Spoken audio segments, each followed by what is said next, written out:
সালমান আল ফারিসি রাদিয়াল্লাহু আনহু উনি আরব মানুষ ছিলেন না, নন আরব ছিলেন, পার্সিয়ান, ফার্সিতে কথা বলতেন, মানে ইরান থেকে এসেছিলেন।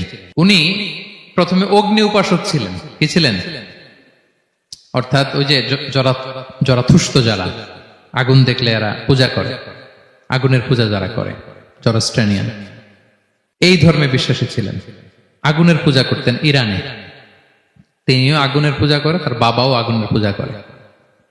তো একদিন বাবা একটা কাজে পাঠিয়েছে, ওই কাজ করতে যেয়ে সে খ্রিস্টানদের গির্জা ক্রস করতেছিল। ছোট মানুষ গির্জা ক্রস করতে যেয়ে দেখে খ্রিস্টানরা কেমন যেন আলাদা ইবাদত করে, নামাজ পড়ে। এটা দেখে খুব ভাল লাগছে, তার খুব ভাল লাগছে।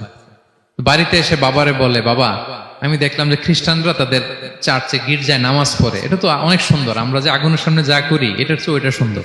বাবা বলে, খাইছে, ছেলে তো আমার শেষ হয়ে যাবে।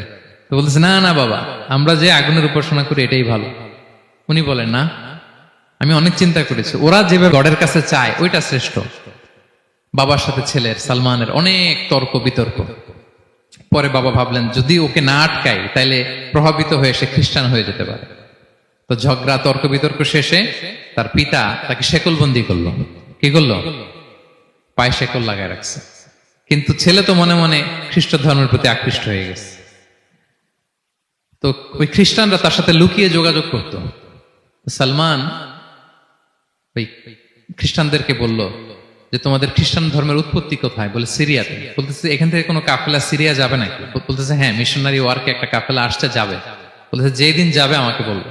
তো যেদিন যাবে তাকে এসে বলা হয়েছে তার বাবা নাই, সে শিকল ভেঙে, শিকল সহ কাফেলার সাথে যে জড়িত হয়েছে। দেখেন বিশ্বাস, আদর্শ মানুষকে কিভাবে উজ্জীবিত করে। উনি চলে গেলেন সিরিয়াতে। সিরিয়াতে যে এক পাদ্রির হাতে বায়াত হলেন, কিন্তু এই পাদ্রিটা ছিল ভণ্ড। সে খ্রিস্টানদের দান সদকা নিয়ে গরিবদের না দিয়ে নিজেই খেয়ে ফেলতো। তো বেচারা পড়লো বিপদে, যে হায় রে, এত সুন্দর ধর্ম রে কারাপ্টেড করতেছে সে। পরে এই পাদ্রি যখন মারা গেল, সালমান সে আরেক পাদ্রির কাছে গেল।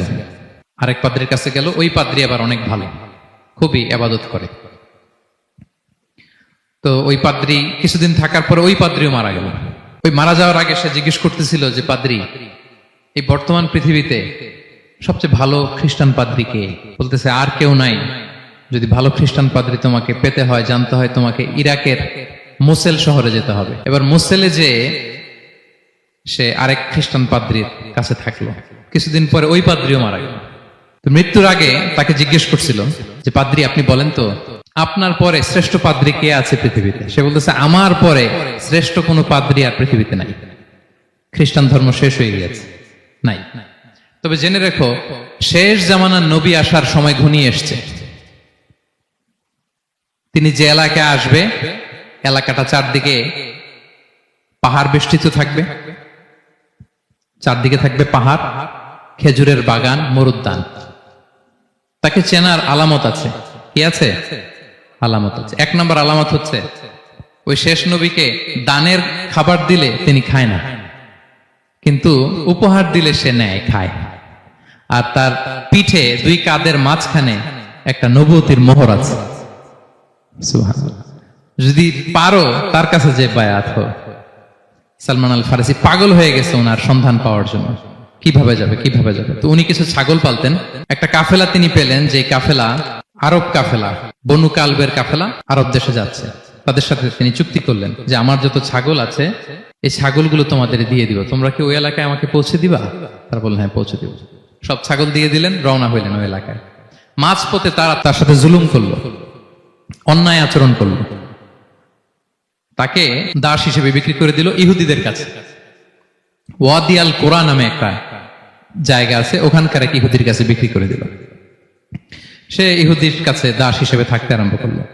অনেকদিন পরে, মদিনার পূর্ব নাম কি দেখি, কে বলতে পারে? হ্যাঁ, মাশাআল্লাহ, এই তো। মদিনার পূর্ব নাম হচ্ছে ইয়াসরিব। তো ইয়াসরিবের এক ইহুদি, বনু কুরাইজার ইহুদি, সে আসছে ওয়াদি আল কোরাতে তার কাজিনের কাছে। এসে দেখে নতুন এক দাস পাইছে, বলছে, আমি কিনবো, তুমি কিনতে চাও? তার কাছে বিক্রি করে দিল। তখন ইয়াসরিবের ওই ইহুদি, বনু কুরাইজার, সালমান আল ফারিসিকে নিয়ে ইয়াসরিবে চলে গেল। সুবহানাল্লাহ। মদিনার আগের নাম কি? বিষ্ণু ইসলাম মক্কা থেকে হিজরত করে কিছুদিন পরে কই যাবেন?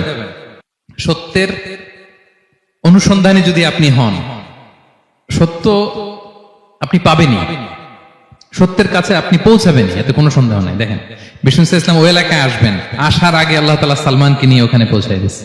তিনি ওখানে থাকলেন, দীর্ঘদিন থাকলেন, খেজুর বাগানে তিনি কাজ করেন আর অপেক্ষা করেন যে কবে বিষ্ণু ইসলাম আসবেন। একদিন তিনি খেজুর গাছের উপরে কাজ করতেছেন, হঠাৎ ইহুদিরা বলা বলি করতেছে আজকে ওই মক্কা থেকে কোন এক লোক নাকি আসছে কোবা পল্লীতে, সবাই বলে সে নাকি নবী, সবাই বলে সে নাকি।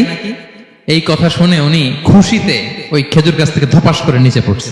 নিচে পড়ে মালিককে বলতেছে কে আসছে, কে আসছে। এই কথা শুনে মালিক রেগে মেগে তাকে মারতে আরম্ভ করলো যে তোমার জেনে কি লাভ, যাও এখান থেকে। তার মানে সুবহানাল্লাহ, সালমান আল ফারিসি তিনি জেনে গেলেন যে বিষ্ণু ইসলামের আগমন ঘটেছে। আপনারা জানেন যে হিজরতের যে রুটটা, বিষ্ণু ইসলাম সরাসরি ইয়াসরিবে বা মদিনায় না ঢুকে প্রথমে কুবাতে ঢুকেছিলেন, কুবা পল্লীতে কিছুদিন ছিলেন, মসজিদে কুবা নির্মাণ করেছেন। তো তিনি তো সত্যের সন্ধানী হয়ে পাগল, আল্লাহর কাছে সবসময় দোয়া করতেন, আল্লাহ সেই আখির জামানার নবীর সন্ধান যেন আমি পাই। সালমান আল ফারিসি রাদিয়াল্লাহু তাআলা আনহু ওই যে তার পাদ্রীর শিখিয়ে দেয়া যে আলামত তিনি দেখলেন, ঠিকই তো ইয়াসরিবের দুই দিকে হাররা আছে, মানে পাহাড় বেষ্টিত, আবার খেজুরের বাগান আছে। এবার তিনটা যে আলামত দিয়েছিল ওই আলামত চেক করার জন্য কিছু খেজুর নিয়ে কুবায় চলে গেলেন। কুবায় যেয়ে দেখেন বিষ্ণু ইসলাম সাহাবাদের নিয়ে বসা। তো তিনি বিষ্ণু ইসলামের সাথে পরিচিত হয়ে বললেন এই যে কিছু সাদাকার খেজুর আমি আপনার জন্য এনেছি, নেন। বিষ্ণু ইসলাম বললেন ওই যে ওদেরকে দাও, ওই যে গরিব সাহাবারা ওদেরকে দাও। বিষ্ণু ইসলাম খেলেন না, সে মনে মনে বলতেছে এই তো একটা পেয়ে গেছে, একটা পেয়ে গেছে। উনি কিন্তু খায় নাই, ধরেও নাই, বলতেছে যে ওদেরকে দাও। দিল, সাহাবারা খেল। এরপর বিষ্ণু ইসলাম কুবা থেকে মদিনায় চলে গেলেন, তখনও মদিনার নাম হয়নি, ইয়াসরিবে গেলেন। এবার কিছুদিন পরে আরো কিছু খেজুর নিয়ে সালমান রাদিয়াল্লাহু তাআলা আনহু বিষ্ণু ইসলামের কাছে গেলেন। এবার যে বললেন কিছু খেজুর আমি উপহার হিসেবে আপনার জন্য এনেছি, আপনি কি গ্রহণ করবেন? বিষ্ণু ইসলাম বললেন অবশ্যই গ্রহণ করবো। বলেই তিনি একটা নিয়ে খেতে শুরু করলেন, খেলেন এবং বিতরণ করলেন। মহা খুশি, এই তো পেয়ে গেছি দুইটা সাদাকার খেজুর, বলেছি ধরেও নাই, খায় নাই, যখনই বললাম উপহার খেয়েছে। এবার বাকি রইল কয়টা? সেটা কি? নবুয়তের সিলমোহর, দ্য সিল অফ প্রফেসি। এটা তো দেখা এত সহজ না, যদি এদিকে থাকে, জামা পরে থাকলে দেখা যাবে? তো এটার জন্য প্রায় যায়, কিন্তু ব্যাটে বলে হয় না, ট্রাই করে কিন্তু দেখা যায় না। একদিন তিনি গেলেন এবং এটার জন্য তো পিছে পিছে থাকতে হবে, কি বলেন? কথা নেই বার্তা নেই, হুট করে পিছু পিছু ঘোরা যায় নাকি কারো? একদিন একটা উপলক্ষ তৈরি হলো, সেটা কি? বিষ্ণু ইসলাম এক সাহাবী মারা গেলেন বাকিউল গারকাদে, মানে যেটাকে আমরা জান্নাতুল বাকি বলি, ওই কবরস্থানে ওই লাশ নিয়ে যাচ্ছে, সবার সাথে সাথে বিষ্ণু ইসলামও যাচ্ছে। তো এখন তো একটা সুযোগ, পিছনে পিছনে যাওয়া যায়, কি বলেন? এইবার সালমান এসে পিছু ছাড়ে না, নবীজির পিছনে পিছনে যায়, কিন্তু স্বাভাবিক যাওয়া না, একটা আছে সিম্পলি হাঁটা, এরকম না, একবার এদিকে যায়, একবার ওদিকে যায়, একবার এদিকে যায়। আর অন্য সাহাবারা মনে মনে ভাবে ঘটনা কি, এরকম করে কেন লোকটা? কিন্তু বিষ্ণু ইসলাম তো জানেন কেন এরকম করতেছে, ঠিক কিনা বলেন? বিষ্ণু ইসলাম সেদিন দুইটা চাদর পরেছিলেন, একটা নিচে আর একটা উপরে, নিচে লুঙ্গি আর একটা চাদরটা দিয়ে গা ঢেকেছিলেন। বিষ্ণু ইসলাম ইচ্ছে করে পিঠের চাদরটা একটু নিচের দিকে নামালেন, যাতে করে সে যেটা খুঁজতেছে ওটা দেখে ফেলে। বিষ্ণু ইসলাম চাদরটাকে একটু করে নিচে নামালেন, নামানোর সাথে সাথে তিনি দেখলেন দ্য সিল অফ প্রফেসি, মাহরুন নবুয়া।